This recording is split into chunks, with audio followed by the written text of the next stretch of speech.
今天我们来聊聊内脏脂肪的秘密。许多人为了瘦肚子，可说是豁出去了，拼命节食，天天运动，结果小腹那团肥油却丝毫不动，甚至越减越难减。你是否也有过这种挫折？为什么光靠少吃多动，内脏脂肪就是减不下来？难道我们天生注定要留着这可恶的将军肚吗？科学家近期发现了一个残酷又惊人的真相，问题不在你的意志力，而在你的身体代谢。如果不调教好身体的隐藏开关，你越节食越运动，反而可能越减不下来。想象一下，我们的祖先在远古时代经历饥荒时是怎么活下来的？大自然替我们的身体安装了一个节能模式，当食物匮乏时，身体会自动降低新陈代谢，储存能量，以免活活饿死。如今这套机制却让现代减肥族吃足苦头。你一挨饿，身体还以为环境恶劣，要开始囤积脂肪过冬，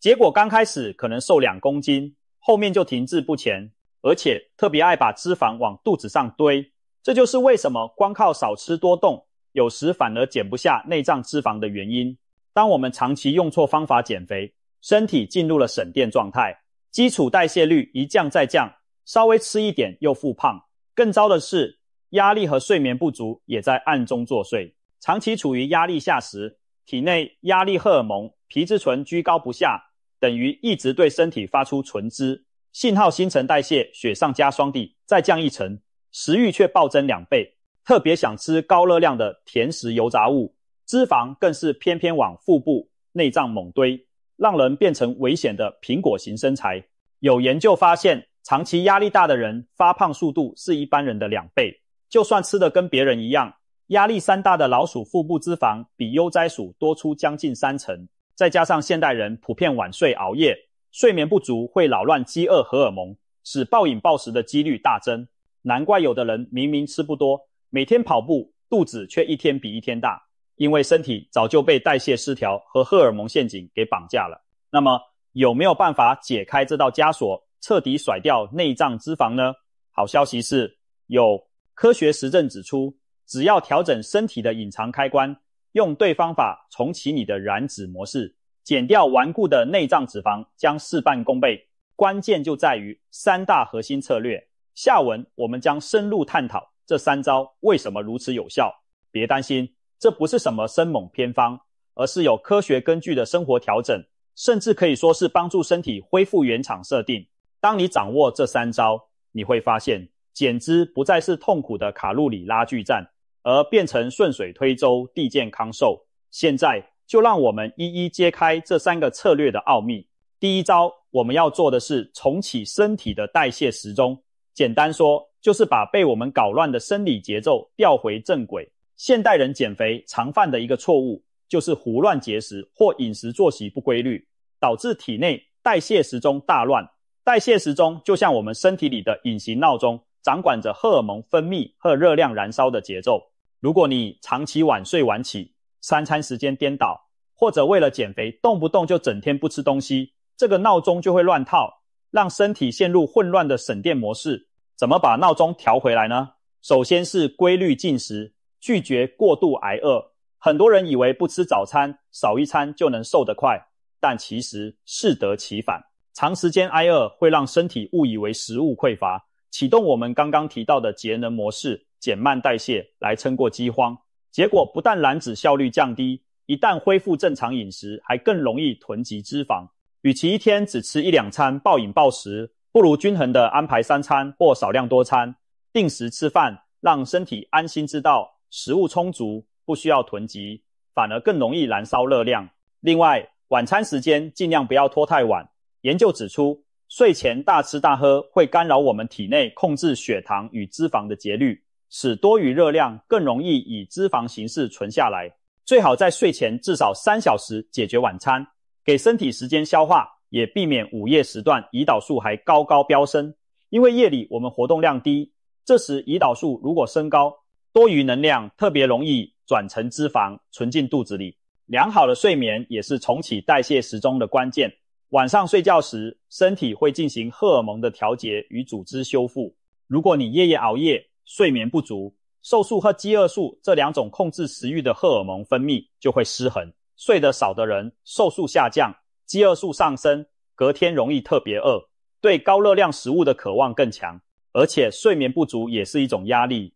会刺激皮质醇分泌。前面说到的压力陷阱又要来了。相反地，保持每晚7到8小时的充足睡眠，有助于降低皮质醇，让你的生理时钟稳定运转。当你睡得饱，3餐定时，身体感觉一切正常安全，原本紧张兮兮抱着脂肪不放的求生模式才会解除，转而安心燃烧多余的能量。除了饮食作息，聪明的利用进食窗口，也是近年流行的调整代谢策略。所谓进食窗口，就是在一天当中的固定时段进食，其余时间让消化系统休息。例如不少研究支持的间歇性断食，时间限制饮食，比如安排每天只有8小时进食，其余16小时不吃东西，这有点像给身体一段空档去恢复敏锐的燃脂状态。有些人一开始听到断食2字很害怕，以为又要挨饿，其实间歇性断食强调的是规律，而非挨饿。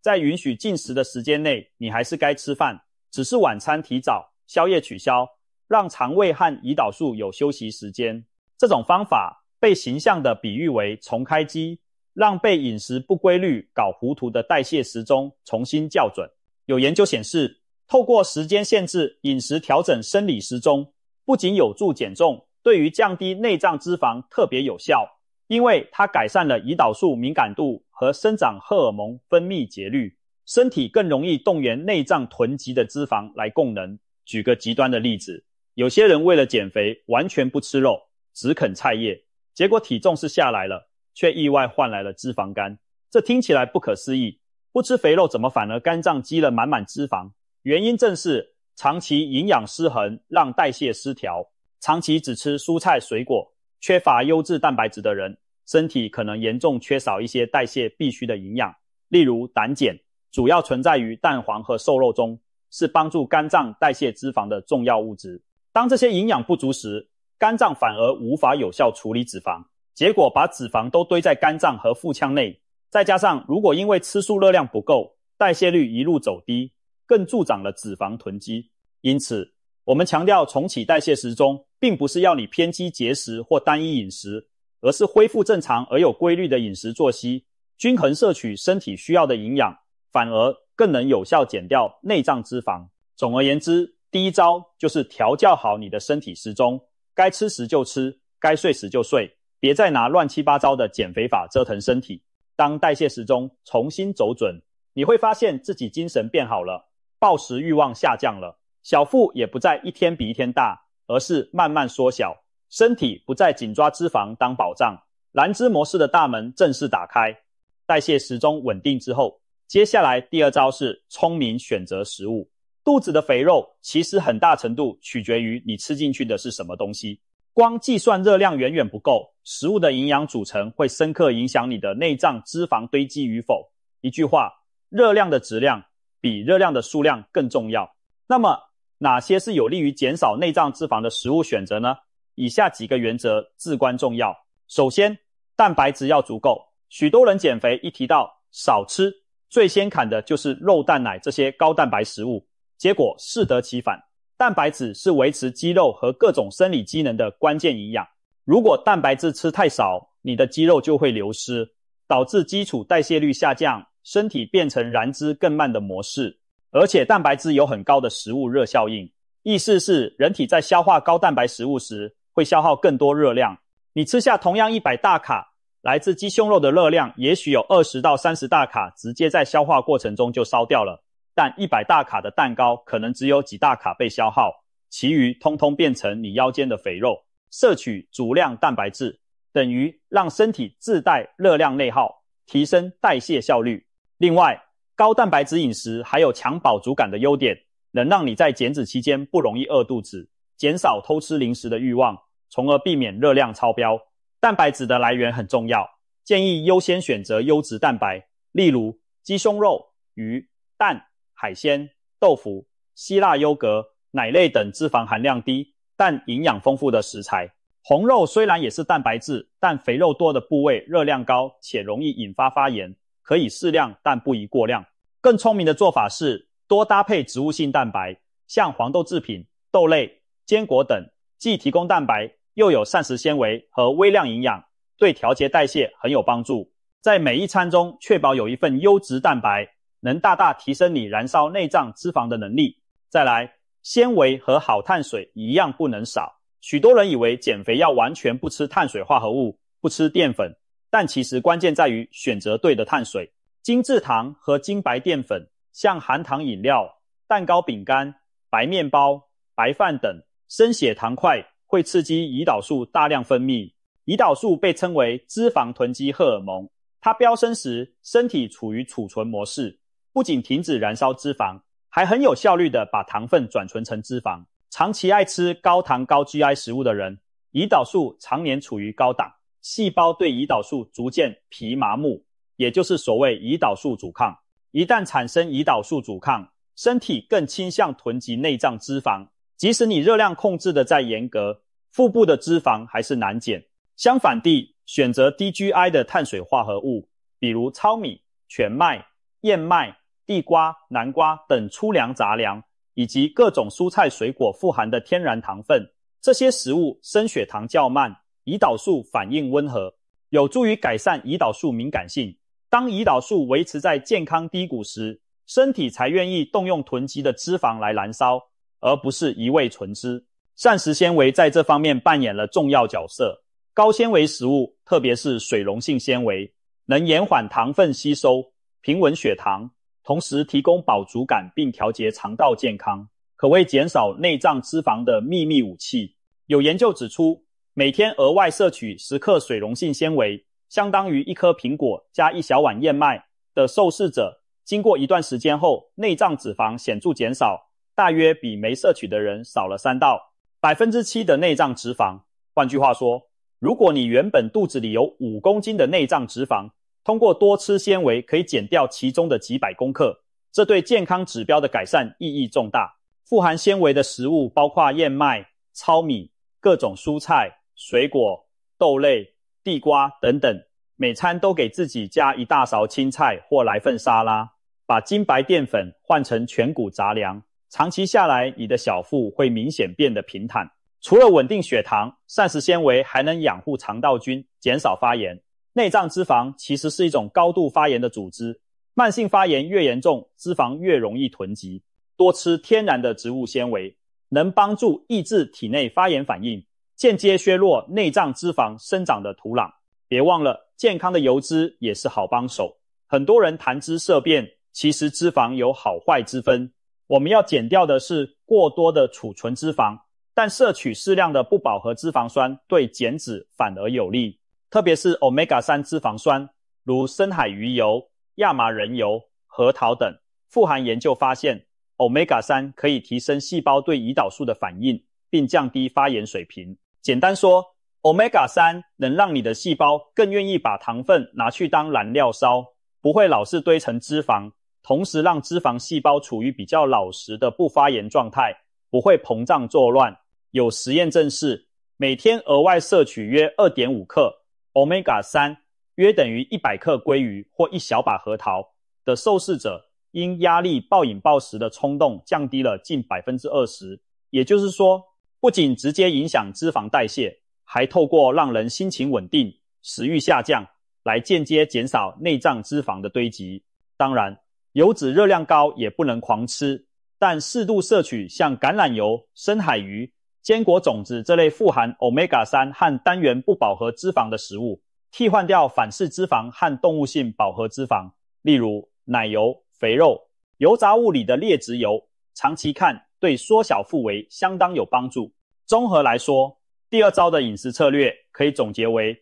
高蛋白、高纤维、好油脂，低精制糖、低精制淀粉、低加工食品。换成实际餐盘，就是每餐有适量优质蛋白，掌心大小的一份肉或鱼，2颗蛋或1块豆腐，满满的蔬菜和适量全谷杂粮当主食，外加1小匙坚果种子或一点橄榄油调味。饮料零食尽量用水果、坚果、无糖茶水来取代含糖饮料和甜点，这样吃不需要挨饿，营养丰富均衡，血糖稳定了，胰岛素听话了，内脏脂肪自然就不会再无限制的囤积，反而会慢慢被身体消耗掉。或许有人会问，难道我就再也不能吃蛋糕奶茶了吗？其实也不是绝对，一成不变的饮食很难长久坚持，偶尔想放松吃点喜欢的也无妨，但频率和时机很重要。如果真的想吃高糖高脂的美食，尽量安排在白天活动量高的时段，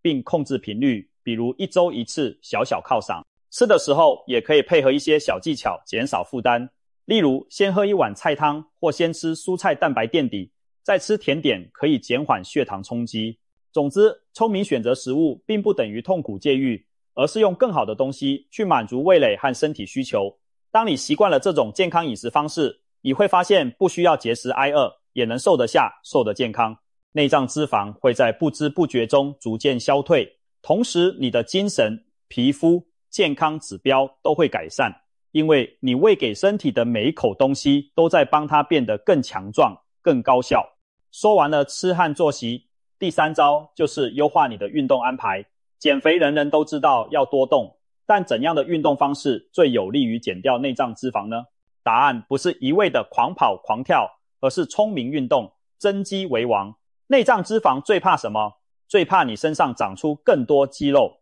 因为肌肉是身体最耗能的组织，肌肉量增加，你的基础代谢率就跟着提高。哪怕在沙发上躺着看电视，肌肉都会帮你多烧一些热量。有句话说得好，增肌是最好的减脂，特别是随着年龄增长，肌肉量流失是导致中年人小腹愈来愈大的元凶之一。因此，我们需要针对性的把运动重点放在阻力训练，也就是举铁、伏地挺身、深蹲这类可以锻炼肌肉的力量训练。很多人一开始运动只知道跑步、快走等有氧运动，确实，有氧运动能立即燃烧一些脂肪，对心肺健康也有好处。但如果只做有氧不做肌力训练，减掉的体重里可能有相当一部分是肌肉，结果基础代谢下降，内脏脂肪过不了多久又卷土重来。所以重量训练一定要加入你的计划，不用担心练成大鸡霸，一周做个2到3次，每次20-30分钟，针对主要肌群的阻力训练，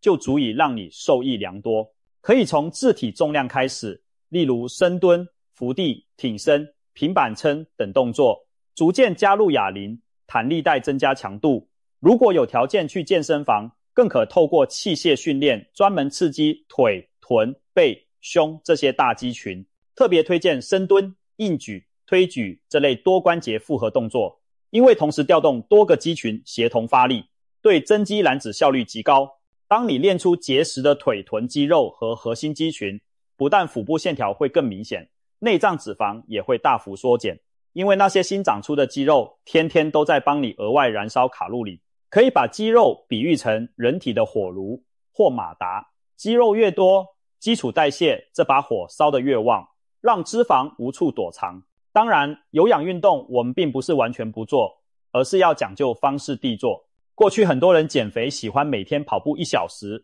狂踩有氧课，但要注意，过度单一且高强度的有氧，其实可能让身体长期处于压力状态，也会使皮质醇上升，不利于内脏脂肪减少。更好的方法是中等强度的有氧结合高强度间歇交替进行，例如每周可以安排2-3次适度的有氧运动，比如快走、骑车、游泳或跳有氧舞，每次30到60分钟，以自己感觉稍微喘但还能讲话的强度为宜，这能有效燃烧脂肪，又不会让身体过度压力。再搭配1至2次高强度间歇训练 HIIT， 例如冲刺、跑步、波比跳这类短时间内让心跳冲高的动作，10几分钟就能带来极佳的后燃效应。所谓后燃效应，是指运动结束后身体仍持续几小时到1-2天保持较高的代谢率，仿佛你的身体引擎在高速运转，不停地消耗热量。 HIIT 因为强度大，频率不宜过高，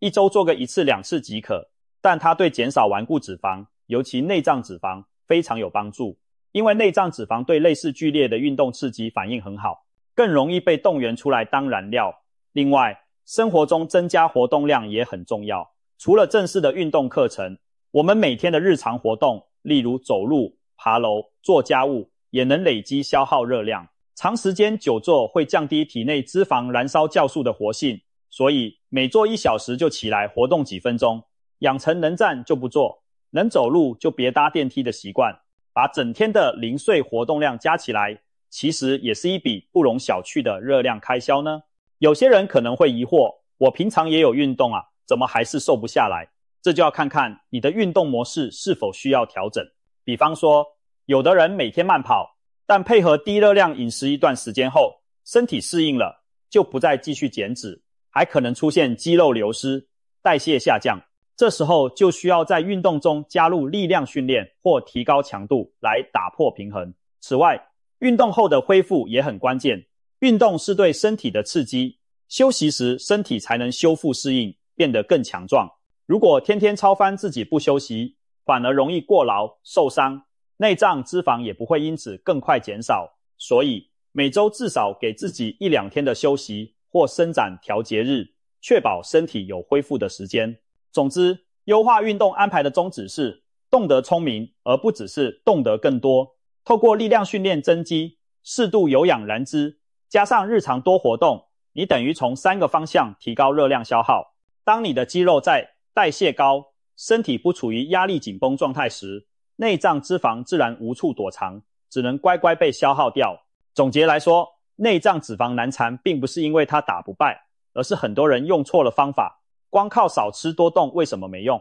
因为那只是头痛医头，脚痛医脚的表面功夫，没有触及减脂的根本机制。我们的身体早在远古时代就设定好了生存优先的程式，一旦侦测到饥荒或压力，就会启动囤资自保。所以与其一味跟卡路里拔河，不如顺应身体的运作原理，来个釜底抽薪。透过重启代谢、调整饮食、强化肌肉这3管齐下，你等于是在跟身体沟通，现在安全了，可以放心燃烧脂肪咯。当身体重新信任你，代谢恢复正常，你会惊喜地发现减脂变得前所未有的轻松。想象一下未来的自己，生理时钟规律运转，每天精神饱满，不再哈欠连连，饮食丰富多样，你享受美食的同时，体重却稳定下降。每周固定的力量训练，让你逐渐有了线条，体态紧致不松垮。最重要的是，那隐藏在肚腩下的内脏脂肪一点一点的消失了。腰围减少的同时，高血压、高血糖、高血脂的风险也跟着下降。过去令人困扰的代谢疾病隐忧，什么脂肪肝啊、第2型糖尿病啊，都慢慢远离。你真正拥有了由内而外的健康。这一切不是靠极端的手段实现的，而是透过调教身体回归平衡的结果。科学证明有效的这3招其实并不神秘，规律生活、均衡营养、适当锻炼，本来就是人体最适合的节奏。一旦你踏上这个良性循环的轨道，身体自然而然成为你的盟友，一起对抗内脏脂肪这个顽敌。最后想提醒大家，减内脏脂肪虽然有了明确方向，但也需要耐心和毅力。内脏脂肪不是一天长成的，减掉它也需要时间。切勿急功近利地采用来路不明的偏方或极端节食，那只会再次破坏代谢，让情况更糟。按照上述3大策略调整后，给身体几周到几个月的时间适应，你一定会看到变化。或许一开始体重秤的数字不会疯狂下降，但腰围、体态和精神状态的改善会先出现。记住，我们追求的不只是瘦，而是没有隐患的健康之瘦。当你感觉身体一天比一天有活力，小腹1周比1周平坦，就是最好的奖励。减内脏脂肪，光靠少吃多动没用。这句话点出了太多人减肥失败的痛点，但现在你已经知道破解的钥匙，代谢时钟、饮食质量、运动肌肉，3管齐下，内脏脂肪将无处可藏。与其和自己的身体对抗，不如诱导身体与你合作。一旦你的身体被调教成一台高效燃脂的机器，你会发现保持健康体重其实并不难。希望今天的分享能启发你开始这场和内脏脂肪的决胜逆袭。给自己一点时间和耐心，善待自己的身体，用科学的方法循序渐进，你终将和恼人的肚中肥油说再见，迎接更轻盈也更健康的未来。祝你早日重拾平坦小腹，活出自信爽快的人生。